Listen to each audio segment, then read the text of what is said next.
what, by Buffett standards, is a good business, and then go into why does the car dealership business look like a good business to you?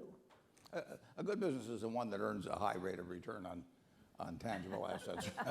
Very simple. That's pretty simple, yeah. And the very best businesses are the ones that earn a high rate of return on tangible assets and grow. But even ones that don't grow, if they earn a high return on tangible assets, and then of course if you don't pay too much, they can be a good investment. They're a good business to start with by the high returns. If you pay too much for them, you can turn a good business into a bad investment. But if you pay an appropriate price, you can do all right. Now the big mistake which we made in the early years was to try and buy a bad business at a really cheap price, and it took me about 20 or 30 years to figure out that wasn't a good idea. But this is the car business, the car dealership business, if run well, can be a very good business. You have no receivables to speak of. You floor plan your inventory. You can lease your real estate. We don't do that. We'll own 95% of our real estate. So you can have very little capital actually invested in the business. And you do a large volume. Van Tile, which we bought, has 78 dealerships. They'll average over $100 million a dealership. So you can work on fairly narrow margins and still earn a high return on capital if you don't tie up much capital into $100 million of business. And how many car dealerships are there in total in the United States? Well, there are over 17,000 car dealerships in the United States. And the interesting thing is if you go back 40 or 50 years, there were in the 30,000. So while the country has grown dramatically, and actually the number of nameplates in the car business have grown, you've cut the dealerships almost in half. So the average dealer now does far greater volume than when I was growing up. Well, by all means, visit a Berkshire Hathaway car dealership in the next year and report back. Now, Ed, let's go from that to an entirely different industry, the big banks of the United States. Right. And the question of whether they are good businesses, and the question of what's happened to that in the last few years. Are they as good a business as they were a few years ago? No.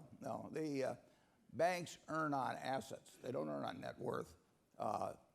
You calculate it eventually as to what they earn on equity or net worth. But assets are the earning factors, and they've changed the rules so that you have to have more net worth per dollar of assets. And obviously, if you have more net worth per dollar of assets and you're earning a constant amount on assets, your earnings on net worth go down. Now, they were ungodly profitable.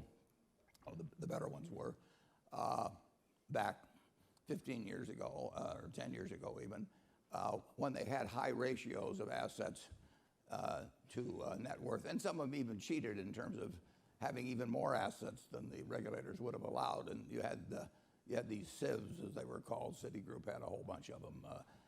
So they were off balance sheet ways of even controlling more assets. But all of that sort of thing has been terminated, and now they've got much lower limits as to the assets to net worth ratios. And the bigger the bank, to some extent, the bigger the bank, the lower that ratio can be. So what was a very profitable business has been turned into a good business if executed well. It's a pretty simple business. I mean, you get your money cheap, very cheap. Wells Fargo will have $1 trillion roughly, or close to that, of depositors' money, and it's probably costing around 10 basis points. Now, most people think you get $1 trillion of money and pay 1/10 of 1% for it, would find some way to do something profitable. But the banks have always gotten in trouble on the asset side. They've never gotten in trouble on the liability side, basically. But they really haven't gotten in trouble too much on the expense side. But they go crazy occasionally on the asset side. And what they do is they start copying what their dumb competitors are doing. That happens in every business, but it's particularly virulent in the banking business. John Stumpf once said, I don't know why we keep looking for new ways to lose money when the old ones were working so well. But they do, and they copycat. That's a great danger in any business. I warn our managers against it all the time. If anybody comes to me and says, we want to do this because the other guy is doing it, I say, go back to square one and come up with a better reason. But human nature is such that you do want to do what others are doing.